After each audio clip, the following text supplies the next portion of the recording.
Hello. Today we'll talk about this car, Kia Optima 2012. This car is black. Black color. The light is LED.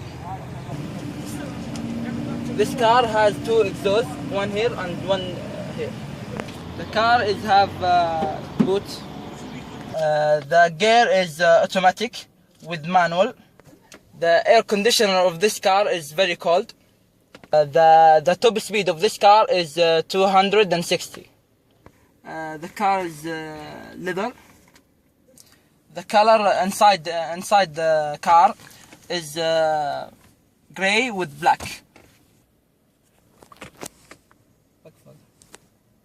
The console is very nice and easy to use. Yeah.